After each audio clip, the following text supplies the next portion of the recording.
Hi, everyone. We are excited to announce our sponsor for this episode. Main Street West began as a partnership between the city of Marietta, Ohio, Marietta Main Street, and West Side residents. Main Street West was awarded Main Street Program of the Year in the state of Ohio by Heritage Ohio.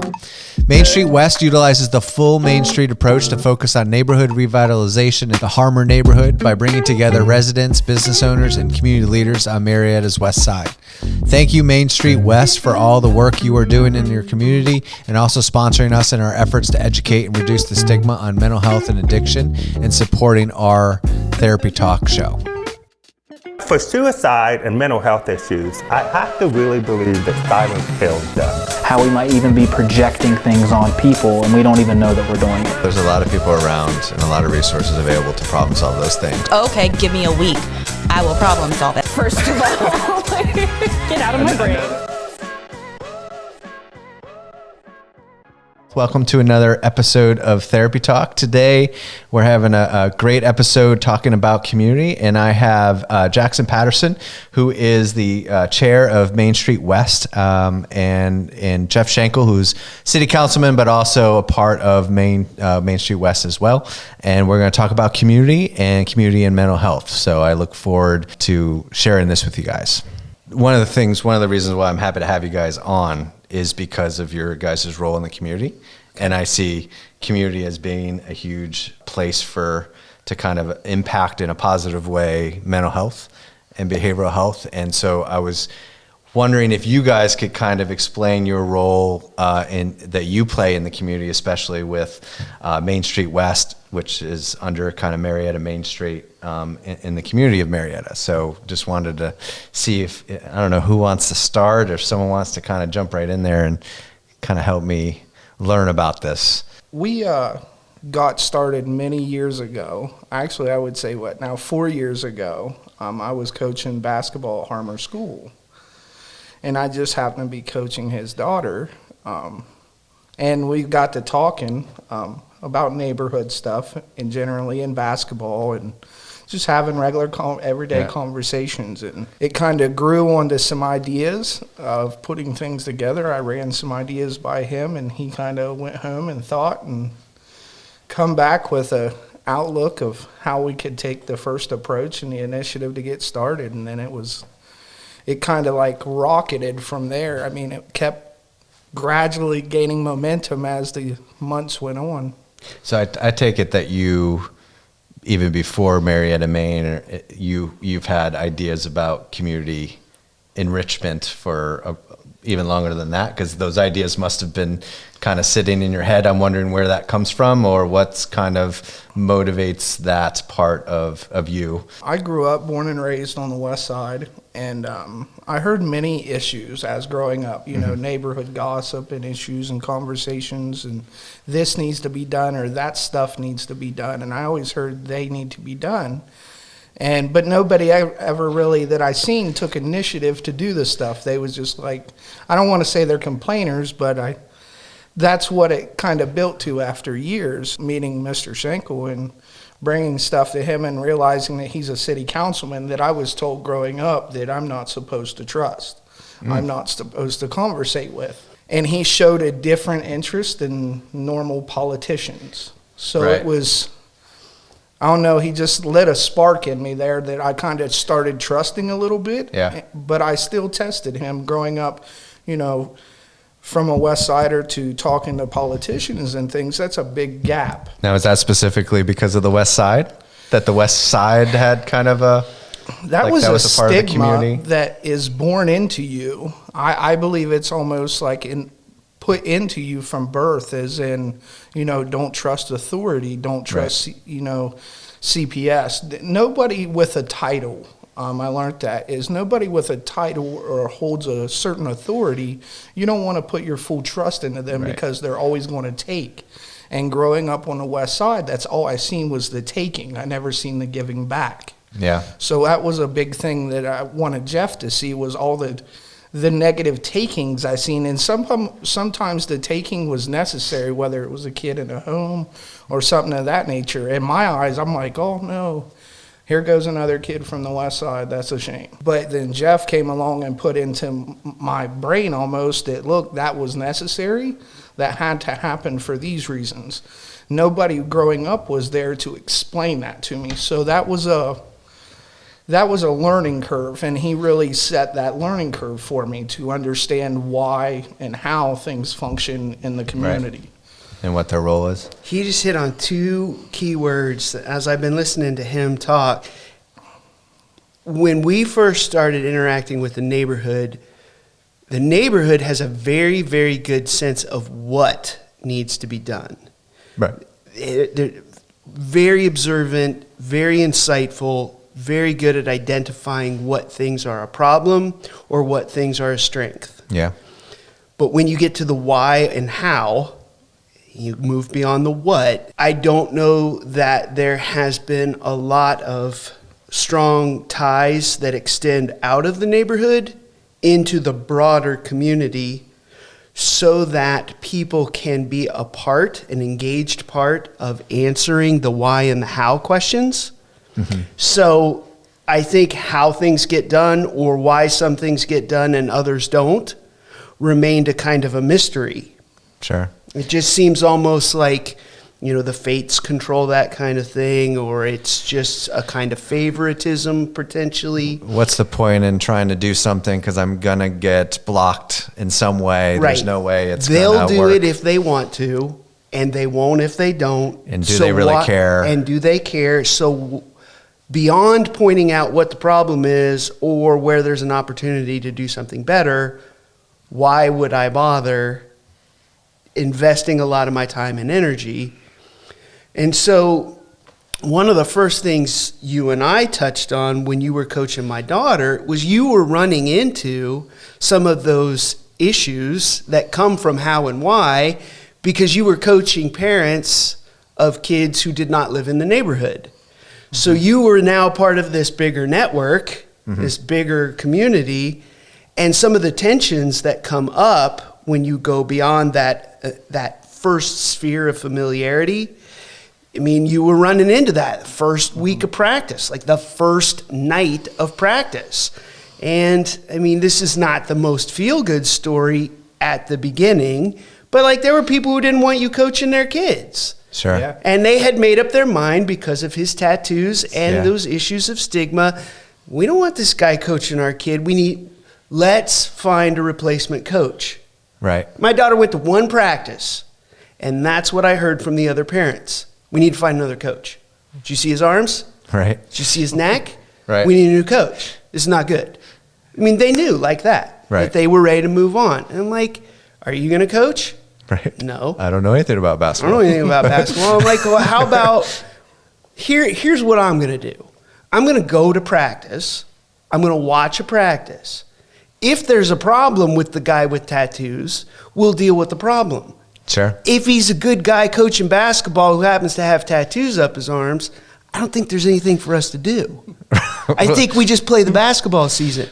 You don't know if there's a problem or not. Well, if LeBron James came to your practice to coach, would you get rid of him because he had tattoos? Right. So that slowed some of the concern down for one night and then 1 week. And then you started asking me to help with drills and stuff because I'm watching practice and I'm helping him. And I'm going back to parents and I'm like, this guy's great. Yeah. We don't need to find a new coach. We need to work right along with it and largely get out of the way and let him do his job because he's a good coach. Right. But you were aware of some of the blowback. How quickly were you aware? Like, how quickly did that? I mean, I know you were saying first night. Was there? There was definitely looks and everything like that. And I knew what it was. It was my tattoos and everything, I didn't fit the part of a basketball coach. It was different. And it very naturally evolved into, is he allowed to do this? Right. Why does the school system allow this to happen? Have they done a background check? Yeah. So I'd say, well, it's not a school basketball league. School doesn't have anything to do with it. It's just you're expecting the school to enforce something, and the school's not even the basketball league's parent organization. Well, is there another way we can get rid of him?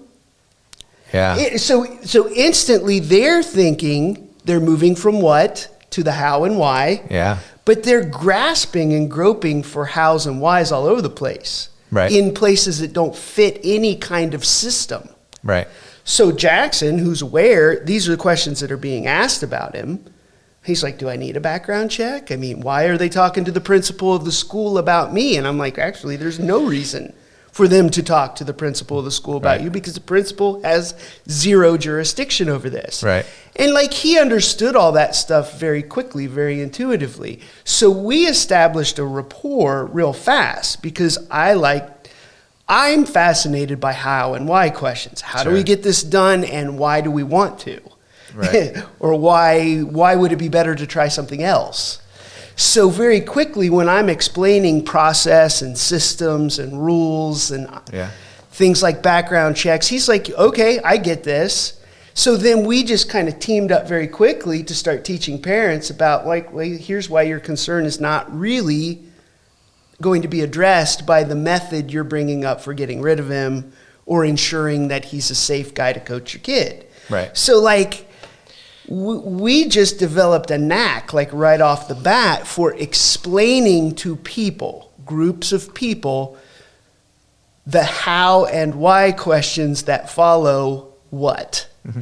And so the conversation moved from basketball to neighborhood issues very quickly. Yeah. He's like, okay, if we can solve this at the how and why level, how do we solve the broken sidewalk problem? How do we go about that? Right. Why would the city say yes to it, or why would the city say no? So forgive my question on this one, but is the West Side the tattooed person that is coaching the bat? Like, was there like a kind of does the stigma continue to run, and like no one wants to take care of our community, so the drive to help the community has to come from within? I know what my answer is right off the bat, and I know how I'm going to answer it, but I'd like to hear how you would explain that before I talk about the facets that I see in response to that question. At first, I heard a lot of that. You know, there's nothing being done. There's nothing for our kids to do. This town is folding. It's a dust town. It's, you know, on and on with the comments being made. And at first it was, you know, still hearing them, well, the city needs to do this and the city needs to do that. Some of the things that they were actually pointing to doesn't involve the city at all. The city doesn't even own it. So they're like, but they think just because they seen a city truck go by and get out and pick up trash or something there, that's automatically the city's. And I had to slow people down and let them understand that. I mean, further on down the road, I let it out that, you know, the city's not going to be capable of fixing everything. Sure. That's impossible. Right. So, but we can, as a neighborhood group, work together to help the city, not only with their work, but also look outside of our back fence and get outside of that backyard structure. You know, a lot of houses over there want to put fences around their houses, like 8 feet high, and it's like, why? Why don't you want to see what's going out in front of your neighborhood and things, and what's going on around you? Because I feel that that's a very important factor of the neighborhood that you're living in. You should care about, because for the main point is you live there. Like, right. you live there, so you almost have to come out of your house to do something, or it's going to grow up around you. So do you notice a difference in terms of like how it might affect their identity as people, or as who they are, their self-worth, their esteem, by how they feel in their community? Like there's the kind of like a parallel process. If I don't feel comfortable in my community, then I don't feel comfortable with myself, and that plays a role in their overall well-being and in their optimism or lack thereof, or, you know, that type of thing. Yeah, I mean, Go ahead. So here's the interesting part that I see, kind of looking at it like from right at the edge of the neighborhood while I live in it. Yeah. I'm not a lifetime West Sider. I wasn't born into it. Sure. So I'm like close, but like not right at the core. So I have a little bit of separation to separate the forest from the trees, so to speak. And I can remember that when we first began to talk about trying to tackle neighborhood problems as a group or a neighborhood, I remember how often we would hear from our neighbors saying, well, the city won't do that. They won't let it happen because we're the West Side. So there was this automatic stigma built in that we would get like second class treatment because of just who we are. Right. I had just recently learned that through the example of a neighborhood watch group on Harmer Hill. This is not like miles away or completely across the country. This is just at the top of the hill. It's separate from us. Yeah. And they would meet once every 2 months with law enforcement, and the police department, and the mayor, and the sheriff. And they would meet having a neighborhood watch meeting, but mostly they're eating pie. It's a community gathering. It's a community gathering, and while they're sitting around a table drinking a cup of coffee or eating a cookie, they're talking to the police, the sheriff, the fire chief about, like, we've noticed people stealing newspapers off the front porch. We've noticed people going through our garbage cans on garbage night. So there's a more organic and more natural exchange of information going on there. Yeah. Which makes it easier for the police to respond before it's an emergency. Right. It's not so like they're aware, okay, there's a trend up there where people are going through the garbage cans looking for bank records and receipts with, code numbers on them. Okay, we can patrol looking for that kind of thing. Yeah. And we know to do that on a Thursday night, Friday morning, because that's garbage night. That's trash night, yeah. We on the West Side were waiting until there was a crisis because we didn't have that relationship. We call when there's a domestic violence issue or a fire, and we make a 911 call. And that fire or that domestic violence issue may have connections to drug activity, and we just assume that if they're responding to break up a domestic violence report, that they're also going to investigate the drug ring that led to the domestic violence in the first place, which isn't a correct assumption. Right. The responding officer is not going to launch a drug task force investigation by breaking up a domestic violence issue. But if you don't know and you don't have a relationship with the police, that's a natural assumption to make. So at first, when we'd go out in the community, we'd hear people say, well, they'll do it for them up there because they're rich. Those people up there are rich. They're different. They treat them differently than they do us. And do you remember we kept pointing out, let's go to one of their neighborhood watch meetings. Let's go sit in as a guest.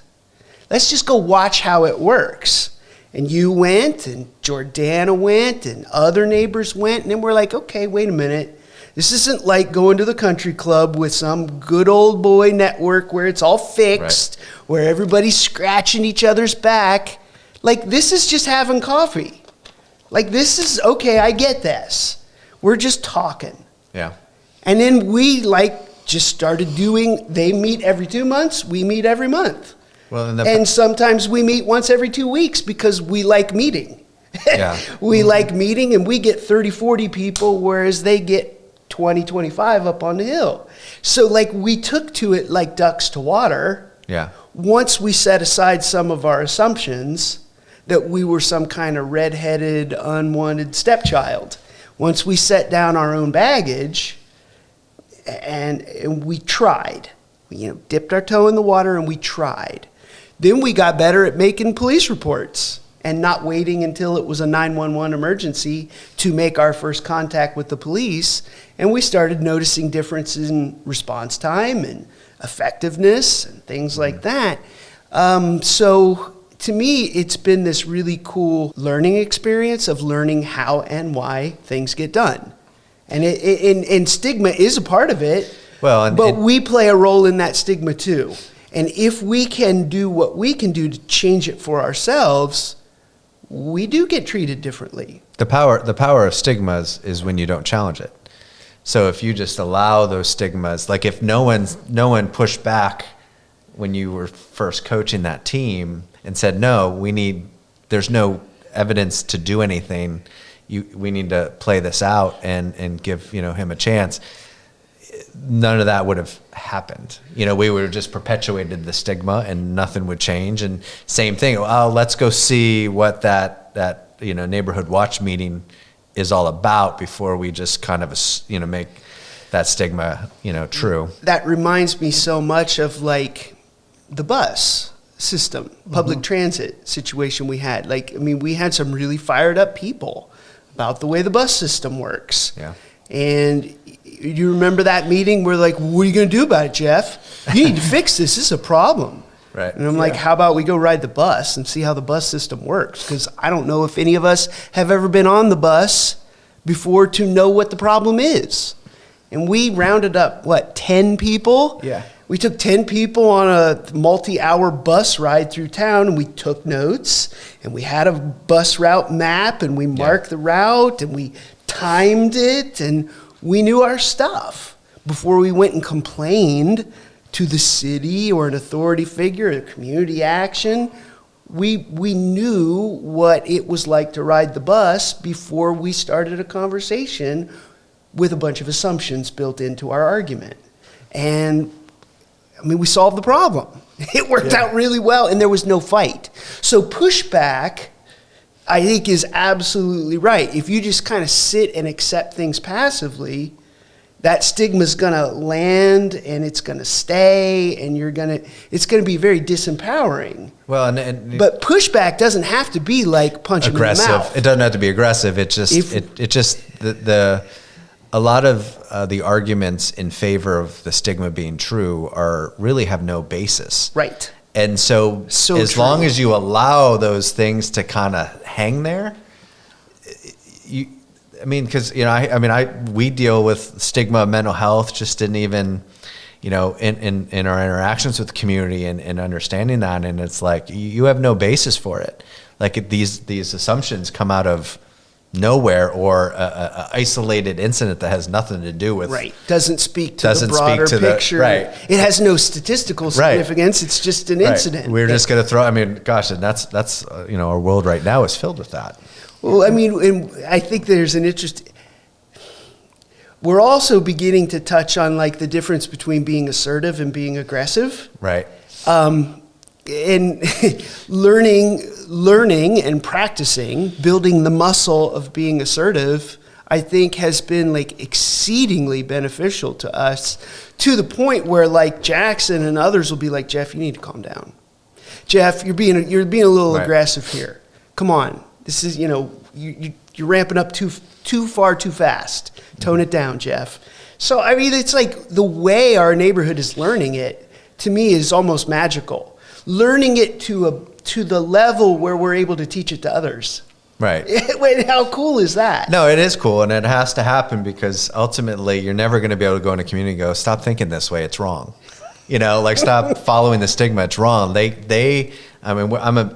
this is even true in the mental health field, like you have to have the experience to really, change things in your life. Like you have to have the experience of, we'll tell clients like, try this, use this coping skill. Well, that person has to experience that coping skill in a moment of high stress where it works, to kind of go, hey, that really did work, and I'm going to try to do that more. And they have to have, you have to give them that experience. And I don't think it requires aggression. It just requires going, I'm not sure where this information's coming from. We should probably investigate that a little bit more. I think the stigma part of, after the basketball season was over, all the parents were like, you have to come back next year. Exactly. Right. And it was like kind of a good, turnaround from the day one I seen them to the last game of the season. They're like, wanting me back and everything, which I did come back the next year and coached again. And that was pretty fun and a very a learning curve for me, because I think for all of us. I think for parents, kids, and for you on the end of the coaching end. I can remember telling my wife at the end of practice, I'm like, these rich people are complaining again. Right. They're complaining. They're not going to stop. They're going to continue, and I know that they're going to go to Miss Cook at the Harmer School and start complaining there. Which, fortunately, she had my back, and you know, I think that helped out a little bit too, to have people with them titles talking to people with titles.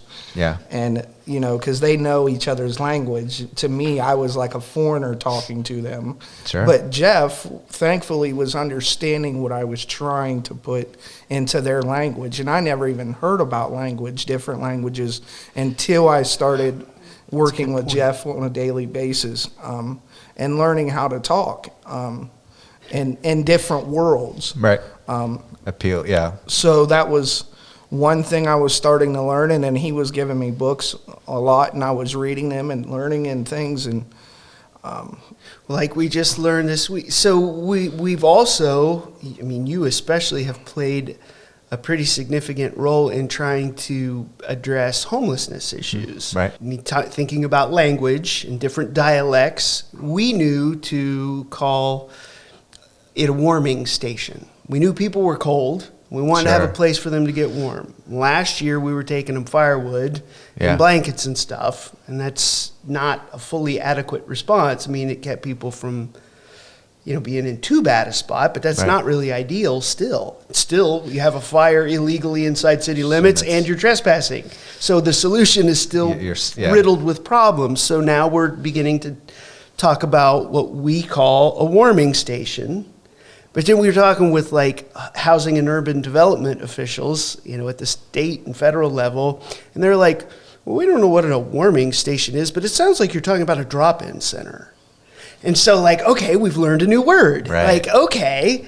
And then we learn these new dialects so that we can talk beyond like our own field of experience or our own neighborhood experience. And so we're always learning new language. And to get into the bones of that, to get really down into the dirt was, you know, when Geoff and I first started, back to that after basketball season and, you know, Main Street West was brewing, you know, it was how was I going to bring a person with that big of title, I mean, to folks over there, he was almost like the president coming to see them because they've not known city council to ever be around.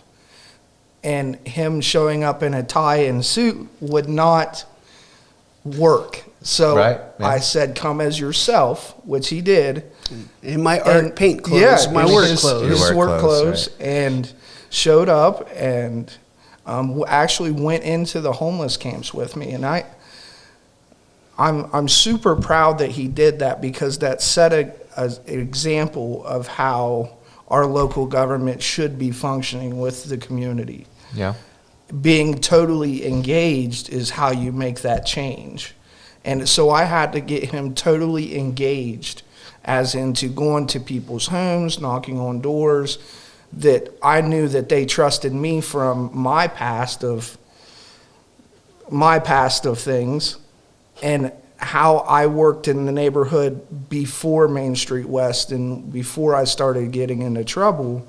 You know, I was paying people's rent and bills and getting them food and such like that. So they had that trust for me, in a bad way, because what I was doing at the time was really bad to get that money.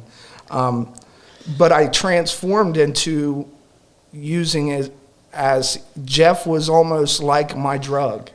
Like I was taking him to sell him to these folks. And it worked. I mean, it really worked to a point to where they was like messaging him and saying, hey, you know, when I'm not around, they was conversating with him. And we had to keep building that and building that trust into the community first. And that's where I was like, if we get to the bones of it, the trust is the real bones of it, of Main Street West. When we come to a Main Street West meeting, there's no higher power than the rest. Like every voice is equal. And I think that has been so, you know, I sit on multiple boards now, And I still go back to wanting to be on the Main Street West because it's so comfortable and relaxing. And you can say and voice your opinion with whatever you want to talk about. And there will be other people there with titles, whether it's behavioral health or LP or someone of that nature that's sitting in just listening. You know, when we invite people to these meetings, we always just say, hey, come listen. You've not got to speak. We ain't even really got to introduce you if you don't want to. Right. Just take notes. And I mean, Hill of Shoes has done that a few times back in the past, and a lot of people with them titles have showed up, and I think it helped first build that meet and greet of, I'm not here to take nothing from you, I'm here to help you. There's also probably an assumption on the other side, which is you guys don't care about your community. And if you don't have that experience to know, they do care about their community. They care about their community a whole lot. When we all just sit back and just kind of make our, baseless observations and don't really investigate it, we end up losing out on opportunity to do some really cool things. And I think so, I'm curious because you were talking about, okay, I'm really going to kind of grab a hold of Geoff and say, I want you really involved and see these things. I don't know how hard of a pull it was. Sounds like it wasn't, but is that something, thinking about the other communities out there to really engage with city council and government, is that something that is a benefit for communities to do, to kind of reach out? Is that a hard thing to do? Is there room to transform why people should be going to be a city councilman and what their role is and goal? Okay. Did I ask you? Did I? There's a lot of different parts to that. I think culturally, Marietta has a long-standing history of being what I think of as conservative, in that it relies very heavily on its formal structures. Right. And we have a tendency both within those structures and at the margins of those structures to look to authority to do stuff. So we have kind of a top-down way of thinking. So I think what we're doing here, it's more bottom-up, right, and leveling it out, much more egalitarian. Not that steep hierarchy, is different. And we have encountered some elected officials and some other neighborhood residents who really have been taken by what they see going on in our neighborhood, and they want it. Yeah. It's appealing, it's attractive, but when you get, so they know what they want, but when you get to that why and how, it's uncomfortable for a lot of people who aren't practiced in more democratic decision-making, more consensus-style forms of conversation and dialogue. Right. A lot of facilitation of conversations where you're like restating what we've heard discussed so far. I mean, we have become pretty well practiced at that in our neighborhood, and I don't know that those are muscles that are like naturally there in other populations and in other officials. So we've had some people reach out and they want to replicate. Sure. But when we get into the why and how part of the conversation, it's like they're still just dipping their toe in the water, but they're not sure if they want to dive in yet. The barriers are too big, or the hurdles are... Or like it kind of feels like they're wearing somebody else's clothes and it doesn't quite fit right. So I think generationally, that's changing. So I'm almost 50, so I'm not really young, but I am referred to as a young member of city government. Yeah. And I think that's really telling. I'm Generation X, you're younger than me. I mean, there's tons of people who are adults that are even younger than you and I.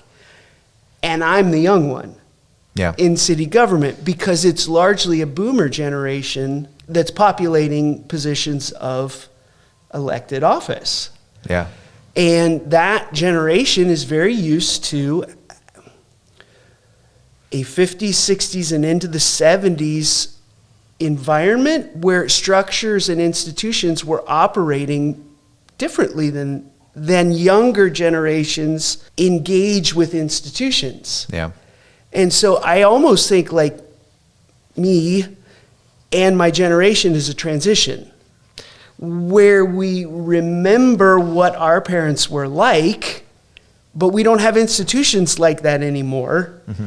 And it's almost like we've got to clear a pathway so that people younger than me, Jackson and on down, can run really more egalitarian institutions. Sure. Where the barriers for participation are not so steep. Yeah. So I almost feel like while I'd like to claim we've changed things, I think we may be creating the conditions for change and providing some examples of how it can work differently. But I don't know that we've created that ecosystem yet where it's going to thrive just on its own. Right. I think that's going to be largely dependent on who follows in our path, mm-hmm. and the more they cultivate that new growth. And I'm hopeful that that's going to work because the expectations that exist older than me are different than the expectations that exist younger than me. So I think it will take, a lot of these changes will take more naturally to people Jackson's age and younger, because it's not like they're having to change their expectations that much. So one of the experts in my field is a guy named, he's a neuroscientist and trauma expert, and his name is Bruce Perry, and he was saying that, you know, the people with the most energy to want to make change are the people that are not in power. That the people who are in power have the least amount of impetus to change, because if they do, they risk losing that seat of power. And so you typically don't see real change until that person dies off or leaves or retires or whatever, until you can get that new energy, new blood. The person is just, you know, so. I would add a nuance to that. Like a lot of times I think people who are in those positions of power may even recognize that it's time for change. Mm-hmm. But if they can't visualize what that change would be like and what its full ramifications are, they don't want to be the person in a position of power when change was made and then it all fell apart. Right. So it may not even be fully that they just want to hold on to what they have. They don't want to have to risk taking on the responsibility for being who we point to as the reason something failed and didn't work when we got on the other side of making a change. Right. So I think that attachment to power has multiple facets. Sure. And I've found pointing out that distinction to be useful because it de-escalates both sides generationally. Yeah. Because nobody in the boomer generation wants to be told that, oh, you're just power hungry. Right. Well, they're like, what? I'm volunteering as a city councilman and you think I'm power hungry? I mean, like, come on, give me a break. They don't want, I mean, that's not their self-perception. Right. But if you talk to them about, hey, let's make this change, but let's do it responsibly, let's make sure it works. This is a transition from what you know, moving into a future when you want to let go of power in a few years because you don't want to do this into your 80s. Mm-hmm. That is a conversation that they're much more willing to engage in and has gotten us some traction. Like, I mean, think about the way you have city council people calling you on the phone now. Yeah. I mean, like that just happens fairly regularly now. That wasn't going to happen 4 years ago. Absolutely not. They weren't going to call you to consult with you about homelessness issues or how to properly or effectively operate a warming station setting. Yeah. I mean, think about that. That is a big change on the part of people who have for a long time been expected to have the answers. Right. So they have let go of a lot of ego to reach out to you and to me, and they've begun sharing power in a way that I know was not in place when I was first elected. Yeah. Like there was no way that was going to happen in the original body of council that I entered into as one of 7 members. Yeah. Like approaching when we 4 years ago. Started a little bit there and was gaining traction. I mean, people was wondering what a city councilman was doing running around the neighborhood with a convicted felon. Like, what them two people's That's not true. supposed to operate together. Sure. Those are two different worlds that's clashing now. And we heard that just like that. You're not supposed to be doing this. You're out of your lane. We would hear that a lot. You know, you're not doing your legislative job. And I'd be like, well, for me to represent my constituents, I have to know what to represent. And they'd be like, oh, well, okay, I guess you're right. Right. And they were like, well, no, your job is to vote on stuff. And I'd be like, well, but I have to know what's going on at a citizen level to cast that vote. Sure. Or to advocate for a different thing to vote on. And then they'd be like, oh, okay, I guess you're right. So we first had to overcome that. And then secondly, it was very much a stigma thing. Yeah. Somebody of your position should not be with someone like him. Boy, we'd hear that a lot, wouldn't we? Yeah, that was what really got my fire cooking, was when people would say that, I would just go out and do something that would hit the newspapers or the TV or something, just to kind of like, I have a chip on my shoulder at the time almost, like, you guys are so not wanting to work with me, so I'm going to work with this gentleman that's willing to work with me, and we're going to do positive things throughout the community. If you're there, you're there. If you're not, you're not. So after we got to that part of, this is where we draw the line in the sand, and this is how Main Street West is going to operate, there was a lot of that of, why are you two working together? This has never happened in Marietta history. Why all of a sudden now? And it's like, I tell people, it's had to happen for many decades. In the past, things were set in their ways, and folks were set in their ways. But now we can't be set in our ways now, because there's so many critical issues happening not only in the country but in our city. So every city has to take claim of its own issues. So with homelessness, the city never recognized homelessness for many, many years.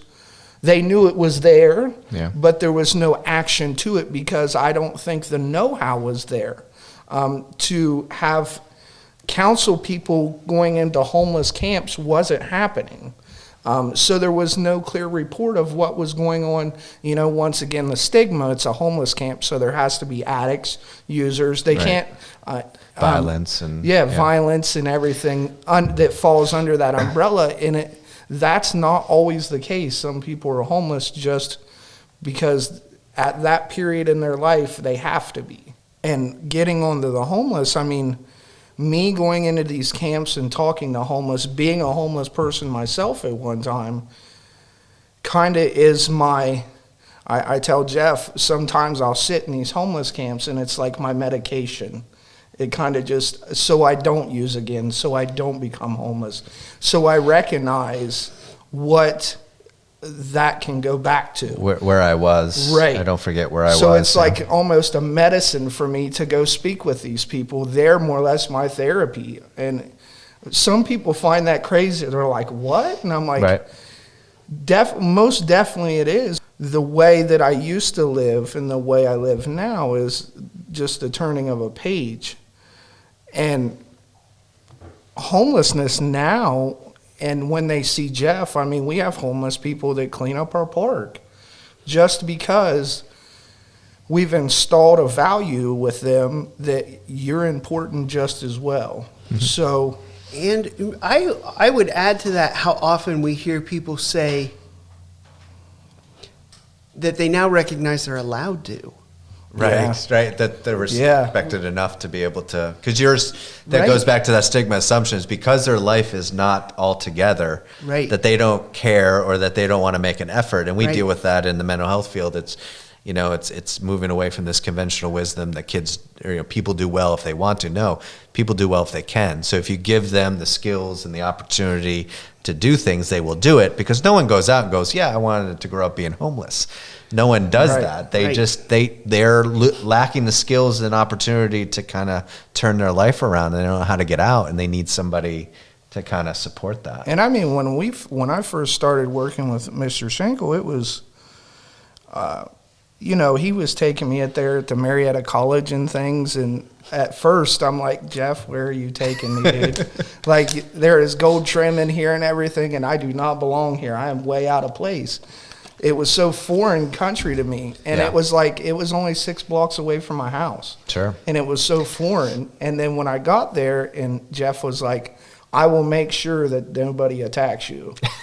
After I had that insurance from him, I'm like, okay, Yeah. oh, all right.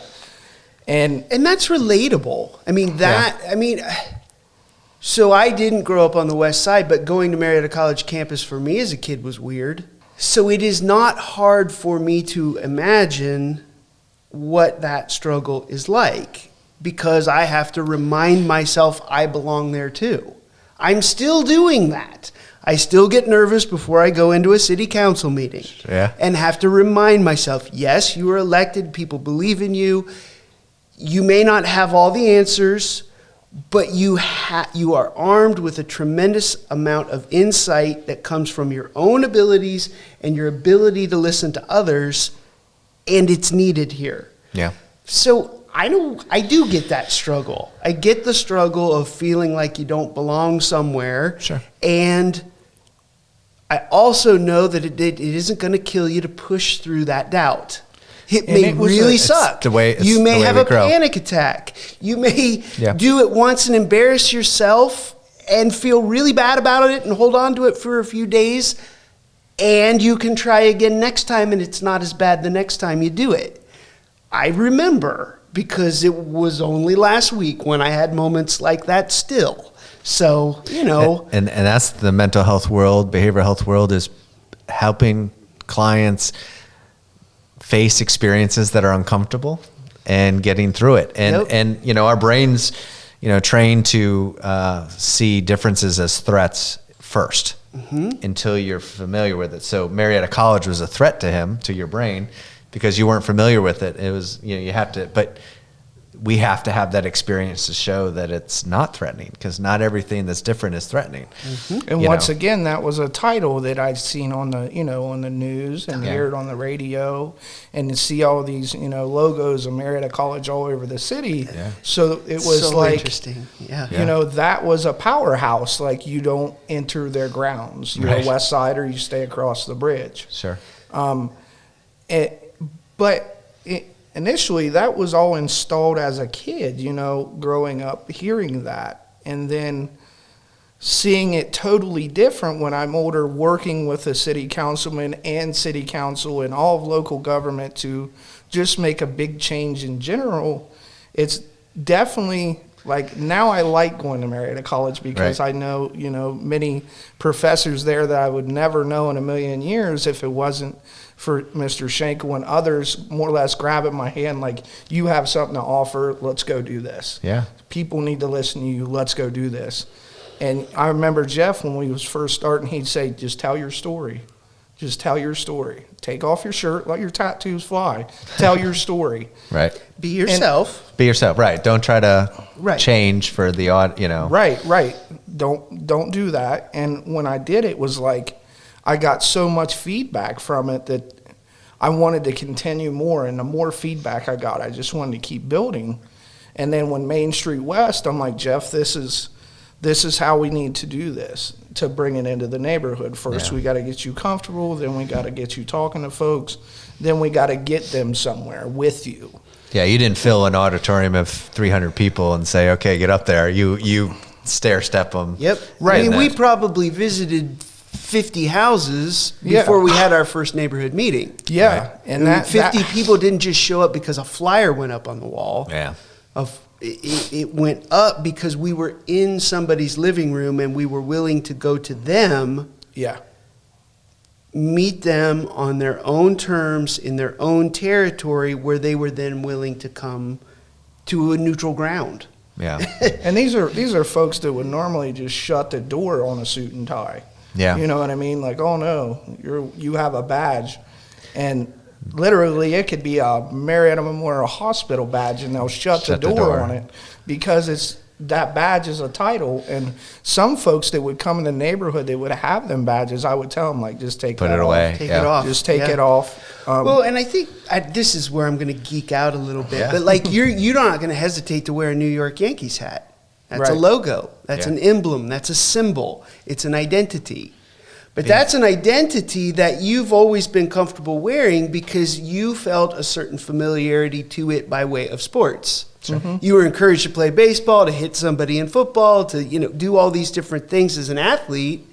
So that is a recognizable and understandable imaginative leap to make at the And identity. people make level. assumptions about him being a Yankee fan because he's a Yankee fan. I mean, imagine, so it does bring about an emotional Yes. reaction Yep. from people, Yep. like as we were talking before. Especially with Boston Red Sox fans. Right. Exactly. But a Marietta Memorial Hospital logo or a Marietta College logo or a city water department logo, like how do you make the imaginative leap to that? Yeah. I mean, really, like even me now as a city councilman, like that's not something I would pick up and wear. Right. I wouldn't go, you know what I a city mean? yeah. That would be very much like putting on somebody else's clothes. That would be weird. Mm-hmm. That would feel foreign. So it really, I think it speaks to the importance of like entering into the new, whatever that is, gradually and using things that are familiar as transitional objects. To create safety and Right. yeah. So it's not really just logos are crazy or logos are threatening. It's you can peel back another layer to the onion. Like that logo's not scary. You had no trouble shopping for that logo and putting it on your head because it was familiar enough to you to naturally take that step. It's, you know what I mean? Well, and then the more familiar we become with things, like now you're putting like Main Street West logos on your phone. Yeah. You wouldn't have done that 4 years ago either. That would have gone on your head much sooner than the Main Street West sticker would have gone on your phone. But that's, because that's tied to a whole world of. Well, there's pride too. You're prideful of the Main Street West and all that, and I think that's like we're creating something that we're creating some pride in the community by learning about it, engaging it, using people's concerns, but not as a way of just complaining, but to kind of let's have a good dialogue so we can kind of make change, and we have that opportunity, and that's something we can get behind. I mean, every time that we've had an event, or knock on wood, every time that we have had an event or did an activity or a project within the community, I mean, it was a home run every time, because there was people that would, previously tell me, like, Jackson, I can't do that. I'm afraid to speak on the camera. Yeah. Or I'm afraid to get up there and speak in front of everybody. And it's like, just say your piece. Right. If I can do it, you can do it. And I'll tell you what, the people that excelled, I mean, these are people that first would come and listen, and then they would come back the next month and the next month, and you would see that seed starting to sprout. And I mean, after 6 months, we have a full garden of people that's willing to step up and make change. And they're not asking, well, why is this happening no more? They're asking, how can we change it?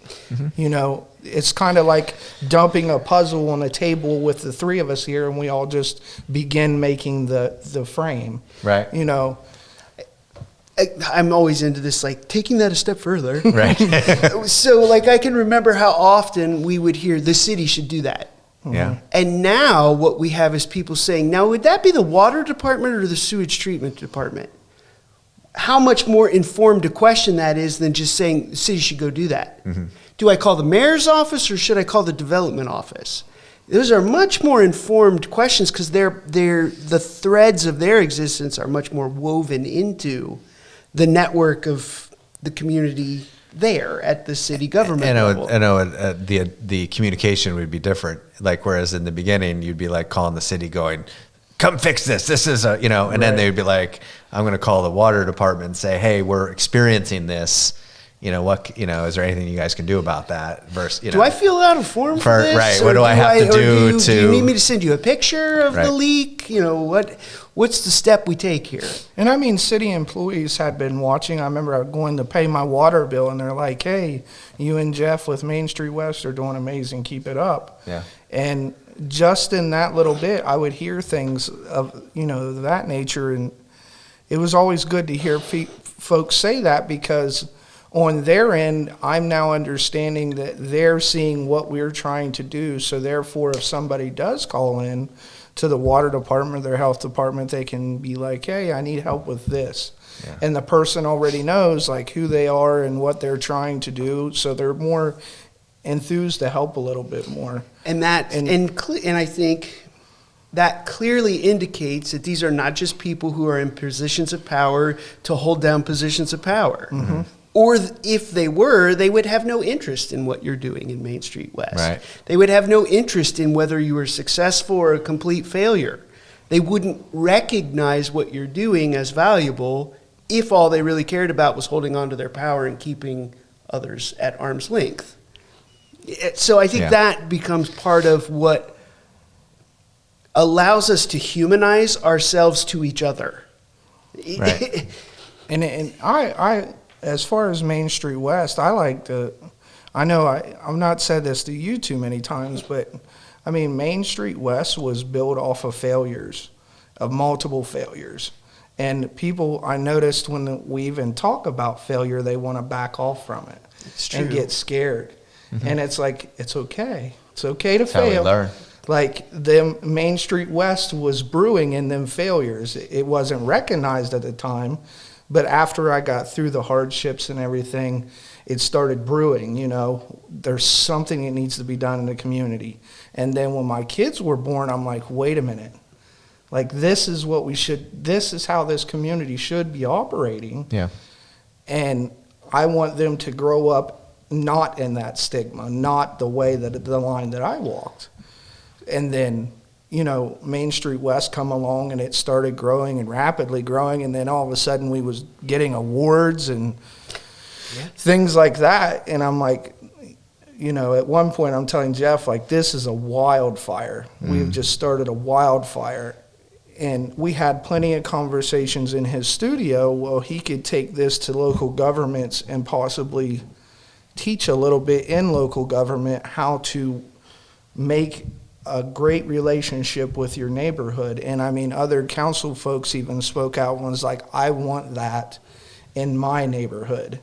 Like, and I think here eventually we'll get started on that, hopefully. And I mean, to see that grow outside of Harmer Village in the West Side is like phenomenal, because now that I feel that the whole city is wanting to make change, whether it's a tree or a power line or just helping the neighbor out get a couch off their front porch. Mm-hmm. We're now seeing like Fort Street and Franklin and Gilman and Pearl. All these streets are now almost transforming into neighborhoods that you would want to bring a family to and want to settle down. So, and then the stigma in the time of building Main Street West, I think Main Street West was the hammer that was beating on the stigma nail for a while. So, I mean, it was a kind of a journey at first, I believe. I think it really was just getting everybody on the same page of what Main Street West was trying to do, honestly, without any gray areas, without any hesitation. This is, with the rebound program that come up with the MOV Rebound for Kids program, that had a purpose. Mm-hmm. A real solid purpose, and we pitched it as a solid purpose. And clear goals, clear operational activities. Yeah. And that was another way, that I took my past with children in the neighborhood. I'm like, Geoff, these people are saying we need to do something other than them just being in the park and, running all over the place. Right. Let's give them something to do.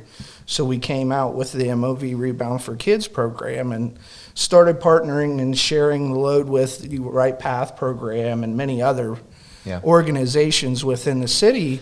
And we would go to these, Kathy Harper at the Right Path program and like, Kathy, this is where you could bring your workings in. This is an open door for you guys. So please utilize that. And when people started realizing like, oh wow, there's a spark here, then we started hearing story after story of Flanders Field, and or I had a grandmother that grew up in this house, and it went from always complaining and pointing at issues to always having a good history of something, or a thought, or a moment that took place that captured them. And the more and more people, even that doesn't live on the West Side, they'll introduce themselves to me, and they're like, I played baseball over there. It's amazing over there what you guys are doing. And they'll go on about their day, Right. But I mean, I heard this from a gentleman that Geoff had. He sends me videos all the time to watch. And a gentleman that really caught my eye, I hear Geoff kind of moving in his shadow a little bit, and he said that he would, this gentleman was able to, if he wanted to organize anything, it would be he wanted to organize poverty in hell. So I'm like, Geoff, let's organize poverty in hell. And he's like, at first I could see it like, wait a minute, okay.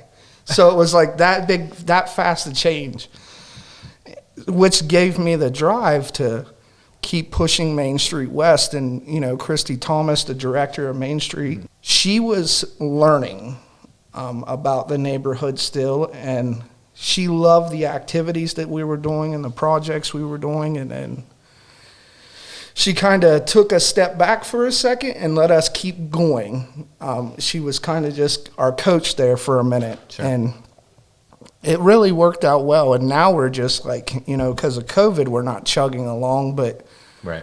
I mean, we're still doing our videos of Main Street West videos We once a have month. Not and really. We haven't had to stop. We've just had to change the way we go about doing things. And it's been, a good challenge for us, I think, in how not to overly rely on one thing we know to do, or Right. this thing that Put all we your know eggs to in do. one basket, and then Right. that basket's So not accessible. And I mean, now that Main Street West is chugging, I mean, we got a good traction in the community. I think the rate of drug uses went down, violences went down, and I mean, there's nothing statistically yet, but I'm sure if there was put out there that it could definitely, there would be change because of the attitude of the people that live there now. Right. Like, there's something to believe in. Like, and they just want to make it better, whether it's, Tom or John or someone of that nature. They just want to, they don't have enough or money to give, but they can pick up a shovel. They know how to edge a sidewalk, and that's how you start building them relationships. Him grabbing a shovel with us and pouring concrete at the edge of an alley is really impactful. Yeah.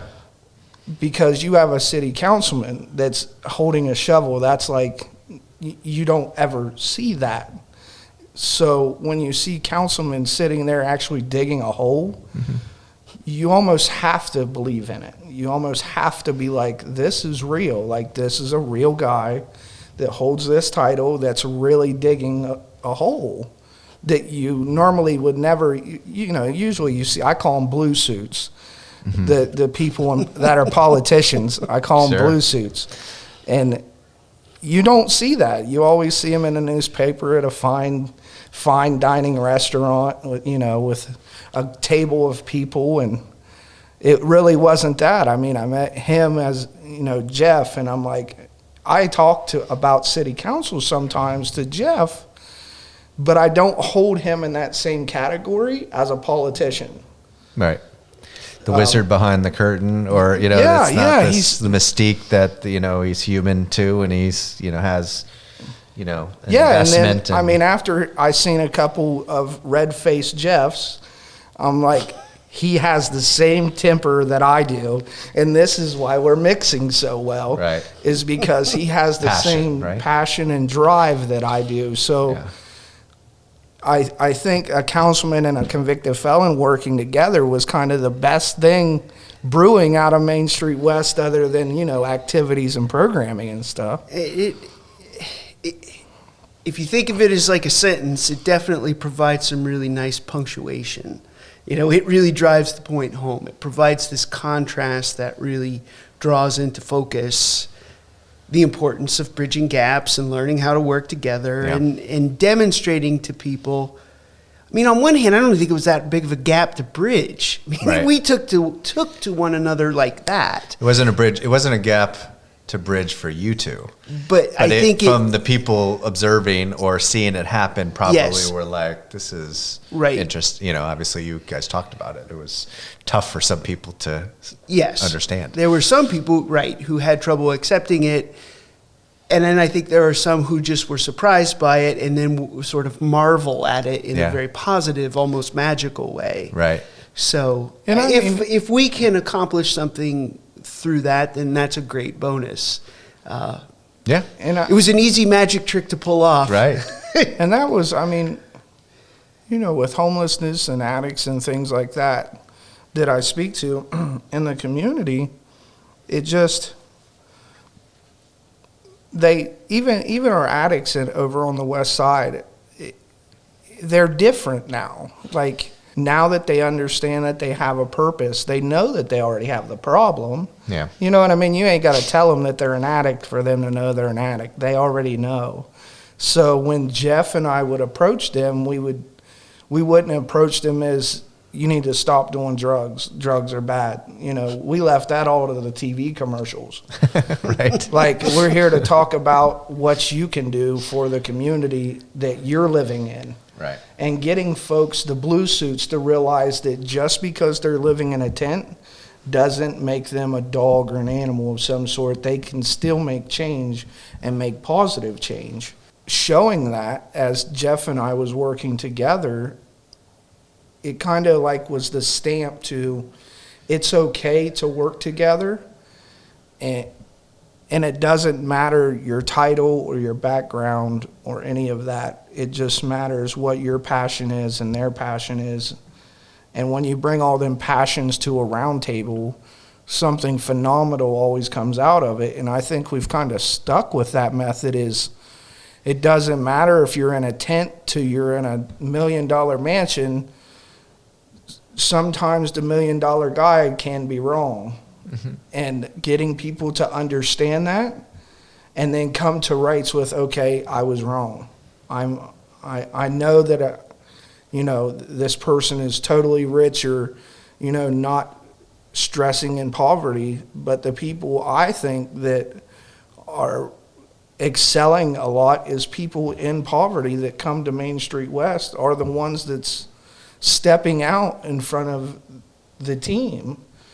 And I asked Geoff, you know, a few times, like, why is that? Like, you know, we have, you know, these $1 million people that could just step in and solve the problem, but they're kind of hesitant. But we have poverty people that will literally give their shoes off their feet to go that extra mile. And then after explaining it to me and sending me multiple videos again of different, you know, scenarios and such, I started understanding that, okay, so we just need to pitch this differently, a different language, in order to accomplish, you know, we got to learn the language in the poverty world, and we got to learn the language in the local government world, and we got to use the language in the rich sector.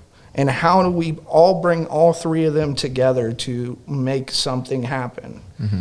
And Main Street West was like that comfortable. I mean, we had the rich sitting beside the poor, and they was literally game planning to, I mean, make an event possible. I mean, yeah, from like community dinners to repairs to sidewalks, or, you know, what we're going to say in our neighborhood Christmas card.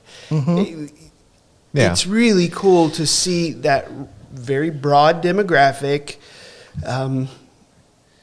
making decisions together and making meaningful suggestions to one another and having them be respected both ways. has such a transformative power when your input is respected. Yeah. It really levels those barriers out tremendously. Well, and you talk about that egalitarian, that you're widening up the hierarchy. There's less of a hierarchy. So you're, and I think if you really want to solve problems, a homogeneous group is the last group you want to do, because they're probably not going to understand all the problems. So if you just let a bunch of rich people in a room and make all the decisions, they're going to miss the boat. And so it's good to have this heterogeneous group of people from different walks of life and different experiences to be able to bring things to the table, because we'll miss things. Right. So, and I think that's a very powerful thing. So, and I mean, when we touched on homelessness is there, as far as the city, we're having that warming station come, or drop-in center coming now. And that's really a really critical thing to have. But we couldn't have learned that if we wasn't listening to our homeless. Right. So we could look at last winter as a failure, a criminal failure. Yes. Right. I mean, you really could tell the story of what happened last winter that way. I mean, you could put me in jail. Right. that would be a failure, and it is also true. Right. But by spending that prolonged and repeated periods of time with the conditions as they really are, we learned what the component parts of that experience are, so that we can address what is really the thing that people struggle with, not what we come and assume is what they're struggling with.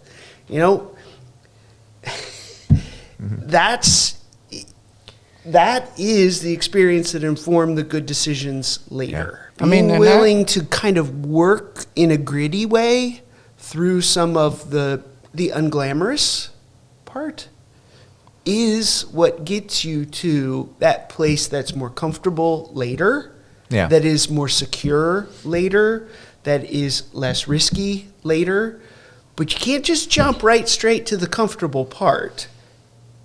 Not very often are you going to be able to just make the jump to the comfortable solution. It'll almost always be a period of working through the dirty work. Yeah. And I think our best moments was in our growing pains. I really do. I still to this day say, our growing pains is where we learn the most. And I think that's why our neighborhood is beginning to trust one another across class lines. Is because we have experienced the kind of uncomfortable, rough spots together, and it didn't kill us. It didn't kill us. It didn't humiliate us. Right. We can come out on the other side, and holy crap, we can do this. When you guys were talking about, people digging in trash cans, at first, we had folks that would run out there and get out of my trash or I'm calling the law. Yeah. Now it's to the point that where they're like, they'll go out and be like, "Are you hungry? Do you need something? What do you? What are you doing in my trash? If you're hungry, let me know. Something? Yeah, we can or do you need a ride somewhere or something in that nature?" And that big change right there, I thought was really, really a big step for Main Street West. Was okay, we're getting to the part to where people are now changing. How do we keep that heartbeat going in the community?